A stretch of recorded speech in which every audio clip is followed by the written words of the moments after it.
Evening.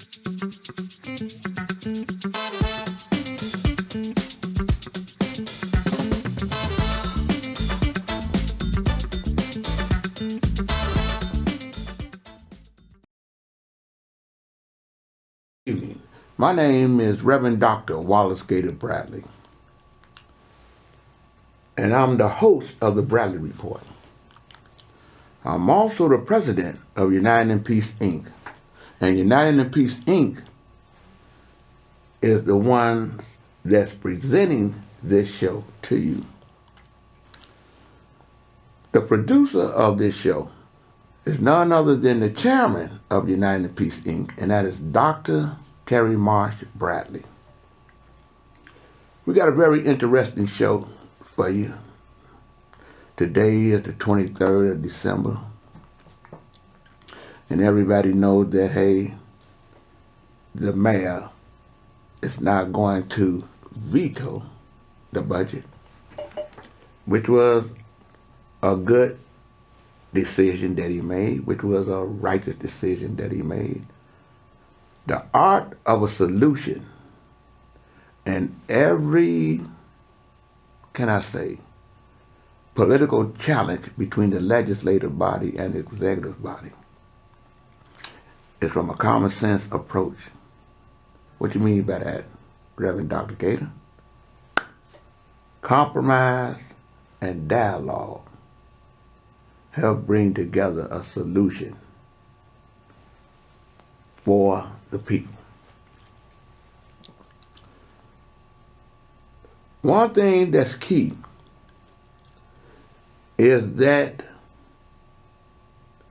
as I always ask you, there's nothing that you doing. Stop by the city council and listen to the budget hearings and the finance committee hearings and the other committee hearings. Be a participant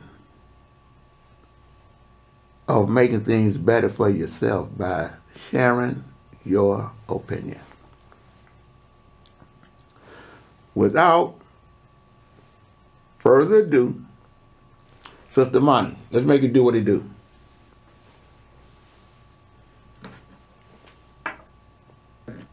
Johnson,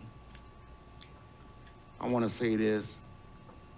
Freedom of speech has an occupational hazard, especially in this country. Everybody got a right to say what they want to say. I'm of the opinion and belief that God has found favor in you and in Chicago. And I say continue to walk by faith. You may need a certain amount of numbers to pass your budget, but know that there's only one number that matters, 2 or 3 in his name. Don't stop. We with you, regardless of the color of their hats. It's going down on them that this budget is really a people's budget when it comes down to it, because it's going to be the people within this chamber that's going to aid and assist you to pass the people's budget. I don't want to waste no more time, but saying stay true to God, because he found favor in you and in Chicago. To God be the glory. That's Gator's story. And they're more than animals. It's almost like they're part of your family, the humanity of caring about a dog. And when you spell dog backwards, it spells God. I'm in full support of this budget, mainly because I read today and heard on the news that Chicago is the #1 city in the country where crime has came down. I also support this budget because the mayor said that the new revenue will come from just 3% of corporate America. And then I heard him say instead of the companies having 100 members or employees, he moved it up to just the companies that have 200. So I guess that's the 2%. I also want to say to God be the glory, and if you need this budget to keep on doing what y'all doing with the law department to help stop the senseless pain of lawyers to defend cases that they can't win. And I'm saying this on behalf of Mark Maxson and Gerald Reed. Gerald Reed's the next case that is coming to you. To God be the glory. Thanks for listening to Gator's story. Some big news at City Hall this morning. It appears Chicago will have a new budget in 2026. This morning, Mayor Brandon Johnson held a press conference where many expected him to sign the budget, but instead, the mayor signed 2 executive orders and told reporters he plans to let the budget pass without his signature. So today, I want to announce that I will not veto the budget approved by the Chicago City Council on Saturday, December 20th, 2025. I will not add my signature affirming the budget as presented. In this moment, I will not add the risk and speculation of a government shutdown to the profound worries Chicagoans face. So without the mayor's signature, the budget will take effect by default in 5 business days from when it was passed, or by January 1st. Patrick Fazio is following this story. He'll have the very latest during the afternoon newscast starting at 4 o'clock. When you understand the wisdom and the knowledge of compromise and dialogue and respecting one's opinion, when you're looking for a solution that's beneficial for everybody. Something that former Alderman Sawyer once shared with me. You know you got a winning proposal when both of the opposites, proposal and your proposal, through dialogue, respecting one having a right to an opinion, and compromise, you realize you got a winning solution because neither one of you got everything that you wanted.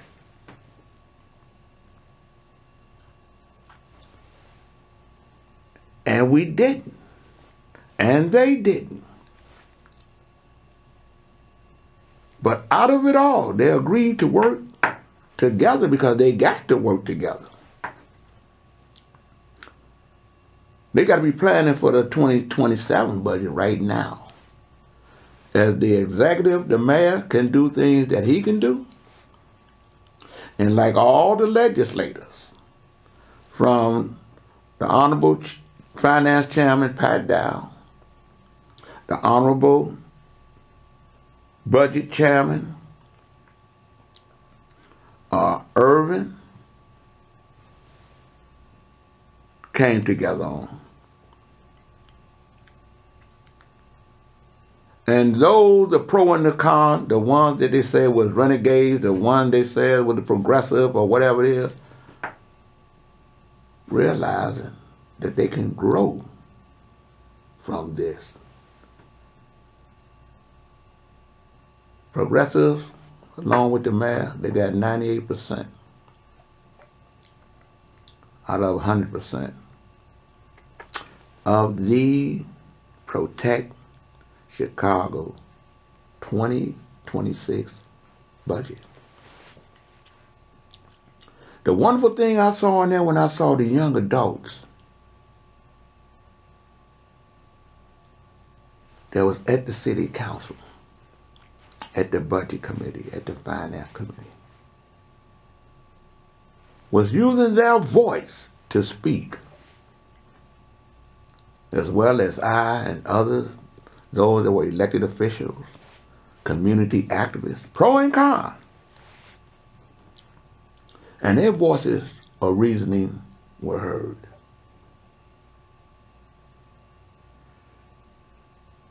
And I said to myself, because I'm old enough to say this, they realize that someday they will be an elected official.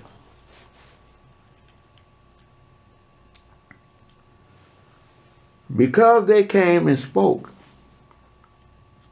where the alternate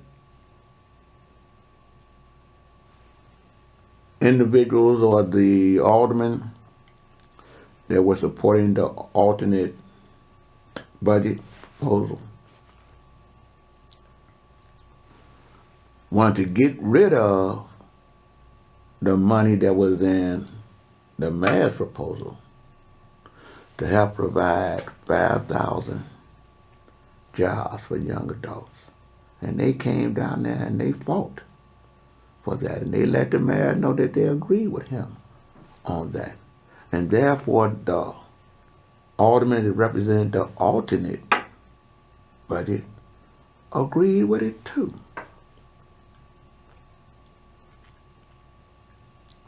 So at the end, as I sit there and I looked, listened, and learned, and I said, to God be the glory.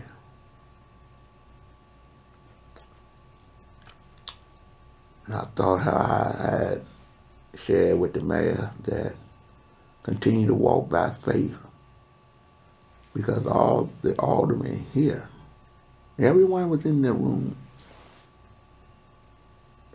50 of the legislative body and one executive, which is the mayor. So 51 people. And I thank God for using me. And this is my opinion, my belief, to be a vessel to speak to the 51.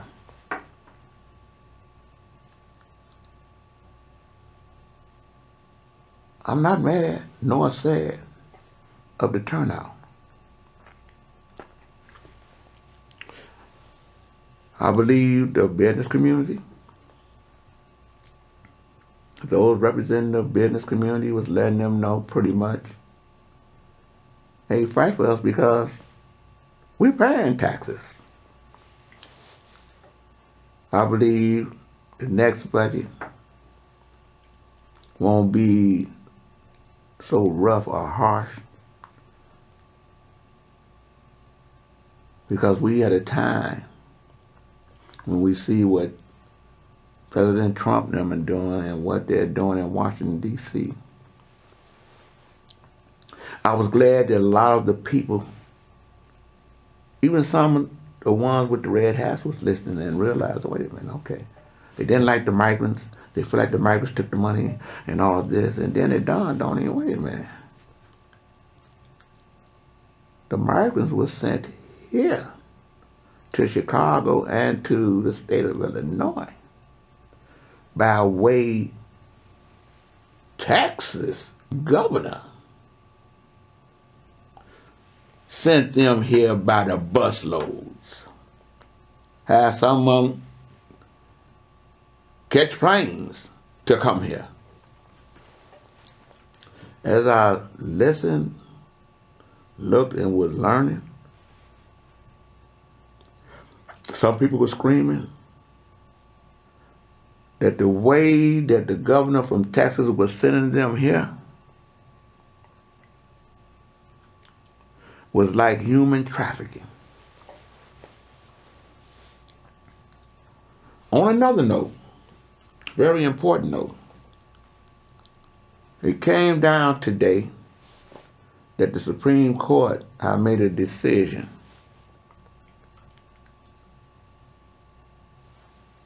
that the president, and I'm paraphrasing it because it came across my phone, the President Trump no longer had the right to federalize, if I'm not mistaken, the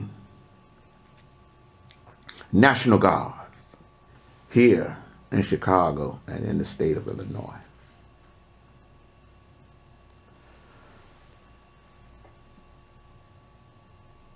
I want to say Merry Christmas to all, and on a personal note, you probably hear it later on, or definitely hear it in my next show. I ask you to pray for my son. He's went through surgery and doing some things. His name Thomas Watson. And they said it's not looking too good for him, but I'm still praying for him because I know God got control of all things. With that, I want you to have a safe Christmas holiday. Thank God, give Him praise, continue to walk by faith in God, and know when we think it's bad for us, take time and think that it's worse for somebody else. Count your blessings before you lose your blessings. To God be the glory. That's Reverend Dr. Gator's story.